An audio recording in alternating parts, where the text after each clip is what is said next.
On the morning of March 12, 1930, a 70-year-old man in a white loincloth stepped out of his ashram in Sabarmati, India, and began to walk. He was 5 feet 5 inches tall, weighed barely 100 pounds, and carried a wooden walking stick.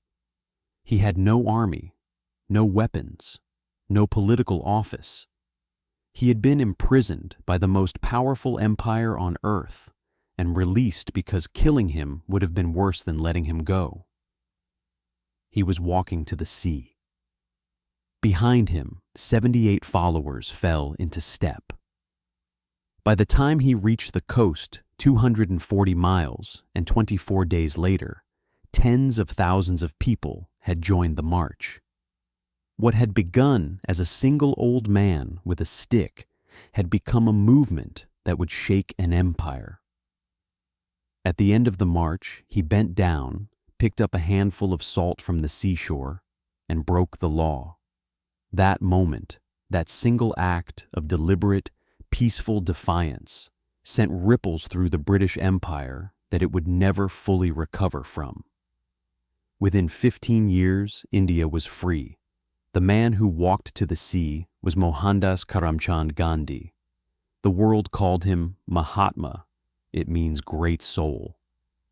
Welcome to Visionary Chronicles. The story of Gandhi is a story about the discovery of the most radical idea in the history of politics, that ordinary people, armed with nothing but moral courage and a willingness to suffer without striking back, could defeat the greatest military empire the world had ever seen. He was not born a saint. He was a shy, anxious child who was afraid of the dark. He was a mediocre law student who found his first courtroom appearance so terrifying that he sat down in the middle of cross-examination and fled. He was a man who, by his own admission, made serious mistakes. With his wife, with his children, with communities he tried and failed to fully understand. But he discovered something in the crucible of South Africa and refined it over 50 years of struggle in India that no one had quite put into practice before.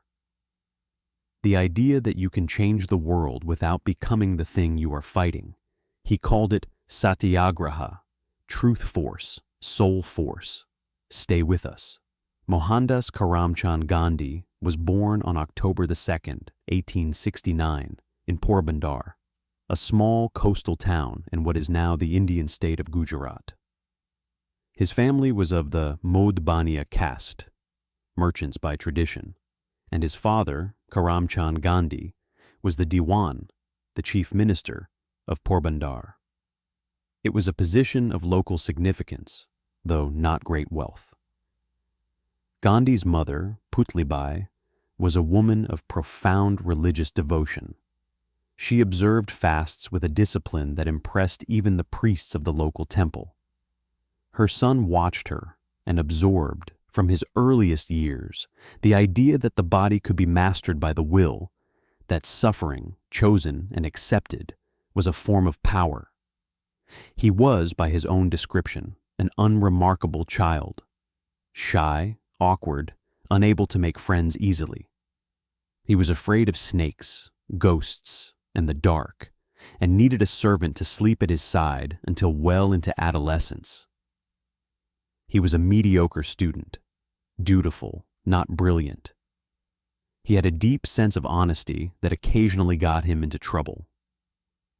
Once, when a school inspector visited and spelled out 5 words for the class to write, Gandhi spelled one wrong. His teacher quietly nudged him to copy from the boy next to him. Gandhi refused. The right answer was the right answer. At 13, he was married, as was the custom, to Kasturba Makanji, a girl his own age from a neighboring merchant family. The marriage would last 62 years, through poverty and luxury, imprisonment and exile, and would become one of the central and most complicated relationships of Gandhi's life. In 1888, at the age of 18, Gandhi sailed for England to study law at the Inner Temple in London. It was a journey his family and caste elders regarded with deep suspicion. Crossing the Black Water, as the journey to England was called, was considered a defilement. Gandhi took a vow before a Jain monk that he would not touch meat, wine, or women while abroad. He kept the vow. London was a revelation. He arrived knowing almost nothing of the wider world and set about learning with the systematic intensity that would characterize everything he did. He read widely. He experimented with vegetarianism not as a religious duty, but as a philosophical choice. He joined the London Vegetarian Society, attended its meetings, wrote for its journal, and began to develop the habit of careful argument from principle that would serve him for the rest of his life. He was called to the bar in 1891 and returned to India. He was 21 years old. He was deeply unprepared for the practice of law. His first appearance in a Bombay court ended in humiliation. He was asked to cross-examine a witness for the opposing side. He stood up, looked at the court, and felt his mind go completely blank. He sat back down and returned the client's fee. It seemed at that moment that the law was not his calling. A year later, a Muslim merchant firm in South Africa offered him a year's contract to handle a legal case. He accepted because he had nothing better to do.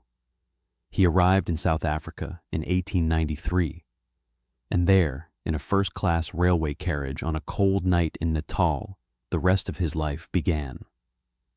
On the night of June 7, 1893, Gandhi boarded a first-class train at Durban Station, holding a valid first-class ticket. At Pietermaritzburg, a white passenger objected to sharing a compartment with a colored man. A constable was called. Gandhi was asked to move to the van compartment. He refused. He was thrown off the train. He sat alone in the waiting room at Pietermaritzburg Station through the freezing South African night, wondering whether to return to India or to stay and fight. He decided to stay. That decision, made in the cold of a railway waiting room, in a country that was not his own, by a man who had never done anything of public consequence, changed the world. Gandhi spent 21 years in South Africa. He built a legal practice, a community, and a philosophy. He was there long enough to see the full architecture of racial oppression, the pass laws, the disenfranchisement, the segregated facilities, the systematic humiliation of Indian migrants who had come to the country as laborers and been stripped of the rights they had been promised. He fought it with tools no one had quite used in this way before: petitions, newspapers, community organization, and above all, the willingness of ordinary people to break unjust laws and accept the legal consequences without violence or bitterness. He called this satyagraha, the force of truth. The idea was simple and revolutionary. If you believe a law is unjust, break it openly, accept your punishment without complaint, and in doing so, expose the moral bankruptcy of the system that punishes you. You do not win by overpowering your opponent. You win by changing their conscience, and the conscience of the world watching. In 1906, the Transvaal government proposed a law requiring all Indians to register and carry identification at all times, subject to random inspection by police. Gandhi organized a mass pledge of resistance at a Johannesburg theater. Thousands of people swore not to comply. Hundreds were arrested, including Gandhi himself. He was jailed, released, jailed again. The registration offices were burned. The campaign dragged on for 7 years and ended, ultimately, in a compromise that Gandhi declared a partial victory. More important than the outcome was the method. He had discovered that it worked. He also, in South Africa, began to question and revise his own thinking in ways that would prove important later. He had arrived with the prejudices of his class and time, including, in his early writings, demeaning characterizations of black Africans that he would later repudiate and that history rightly holds against him. He grew. It was not a clean or complete growth, but it was real.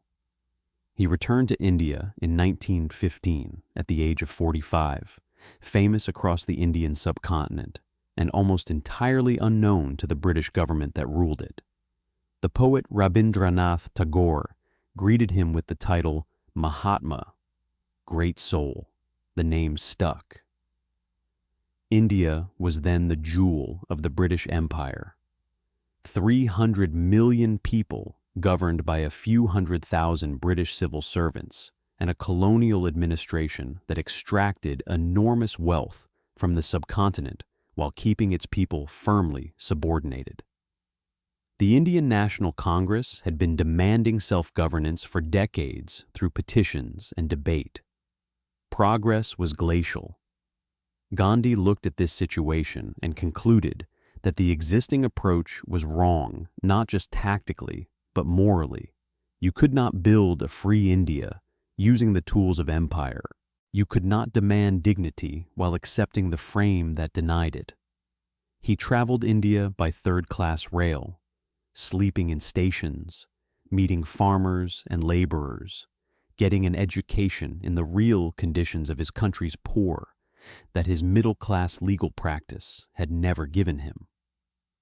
What he found was a people ground down by taxes, by indigo farming quotas, by the systematic destruction of local industries, most famously the cotton trade, which British policy had dismantled to create a market for Lancashire mills.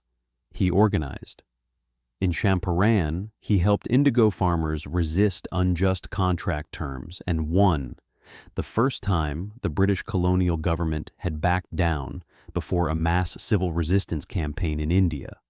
In Kedah, he led a campaign against tax collection during a famine year, and in 1919, the Amritsar massacre changed everything. On April 13, 1919, British General Reginald Dyer ordered his troops to open fire on an unarmed crowd gathered in a walled garden in Amritsar, Punjab. The crowd could not escape. The only exit was blocked by soldiers. 379 people were killed. Over 1,000 were wounded. Dyer later said he had done it to produce a sufficient moral effect. The British government's inquiry reprimanded Dyer. The British public raised £26,000 for him in appreciation. Gandhi had been willing to work within the empire. After Amritsar, he understood that the empire was not willing to work with India. In 1920, he launched the Non-Cooperation Movement, a national campaign of non-violent resistance to British rule. Indians were asked to boycott British goods, British courts, British schools, British honors. Hundreds of thousands responded. Gandhi was arrested in 1922 and sentenced to 6 years. He was released after 2. The Salt March of 1930 was his masterstroke. The British had taxed salt, a necessity for every human being in India, easily available from the sea, and made it illegal to produce or collect it without paying. Gandhi announced he would walk to the sea and make salt illegally. The British thought it was absurd. The world's press thought it was genius. He walked 241 miles in 24 days. He picked up salt. He was arrested. Within weeks, 60,000 people had been arrested across India in sympathy protests. The British, faced with prisons they could not fill and an international press watching every move, negotiated. The empire was beginning to crack. The independence of India came on August 15, 1947. It came, as Gandhi had always insisted, without a war, though not without violence. The partition of the subcontinent into India and Pakistan produced one of the largest forced migrations in human history and communal violence that killed hundreds of thousands. Gandhi was devastated by the violence. He fasted to stop riots in Calcutta and stopped them. He fasted again in Delhi. He walked through the wreckage of Muslim and Hindu communities that had been burning each other's homes, talking to anyone who would listen, eating nothing until the killing stopped. He had won independence. He was trying to make it mean something. On January 30th, 1948, less than 6 months after independence, Gandhi was walking to a prayer meeting in the garden of Birla House in New Delhi. A man named Nathuram Godse pushed through the crowd, bowed to him in the traditional gesture of respect, and shot him 3 times at close range. Gandhi fell. His last words, according to witnesses, were, "Hey Ram." Oh God, he was 78 years old. The world mourned. Lord Mountbatten, the last Viceroy of India, compared his death to the assassination of Lincoln. George Marshall, the United States Secretary of State, called it a loss to mankind. Albert Einstein wrote that generations to come would scarce believe that such a man as this ever in flesh and blood walked upon this earth. Gandhi never held public office. He never commanded an army. He never signed a treaty. He had no nuclear weapons, no fleet, no treasury. What he had was the willingness to suffer for what he believed, publicly, visibly, repeatedly, and the genius to make that suffering politically and morally irresistible. His methods did not end with him.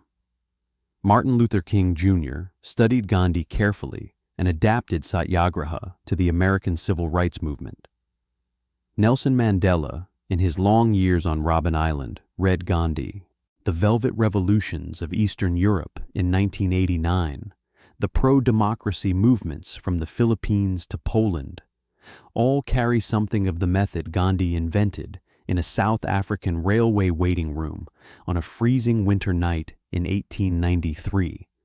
The British Empire, the largest empire in human history, was ended not by a military defeat, but by the moral exhaustion of trying to govern people who had decided, collectively, that they would not be governed without their consent. Gandhi did not do this alone, but he showed it was possible. So what does the life of Gandhi teach us? A man who wore homespun cloth and walked with a stick and refused to stop no matter how many times they put him in a cell. The lessons are not comfortable. They are not easy, but they are enduring. The first lesson is about the power of suffering chosen freely. Gandhi understood something that most politicians have never grasped, that voluntary suffering, publicly accepted without bitterness, is a form of moral force that rational arguments cannot match. When you are willing to go to prison for a principle, you change the conversation. You make the other side show its hand. You force the world to choose sides in terms it cannot ignore. Most of us will never be called to that kind of sacrifice. But the principle applies at every scale. The willingness to accept personal cost for a principle is one of the most powerful things a person can do. The second lesson is about consistency. Gandhi was consistent across 50 years in a way that was almost superhuman. He did not advocate nonviolence, and then make exceptions when the violence against his people became severe enough. He did not eat simply when imprisoned and advocate fasting when comfortable. He lived what he preached to a degree that left very few lines between his public philosophy and his private life. Consistency is persuasion. People know when they are watching a performance and when they are watching a life. The third lesson is about the long game. The independence of India was not achieved in a day, a year, or a decade. Gandhi worked for more than 30 years in India alone, after 21 years in South Africa, before he saw the result. He was imprisoned. He was beaten. He was ignored. He was co-opted. He was misrepresented. He kept going. The most important projects in any life are usually longer than we expect them to be. The capacity to sustain effort across decades without losing faith in the direction is among the rarest and most valuable of human qualities. The fourth lesson is about means and ends. Gandhi's insistence that the way you fight matters as much as what you are fighting for was not merely moral posturing. It was strategic brilliance. A violent independence movement in India would have given the British a justification to respond with overwhelming force and would have fractured the coalition of millions of ordinary people whose participation made the movement unstoppable. Nonviolence kept the moral high ground, it kept the numbers, and it made every act of British repression a propaganda gift to the independence cause. The means shape the ends. How you do something changes what you become. The fifth lesson is about simplicity as a radical act. Gandhi's choice to live simply, to spin his own cloth, to walk rather than ride, to eat sparingly, to own almost nothing, was not asceticism for its own sake. It was a statement. Every time he spun cotton, he was demonstrating that India could provide for itself.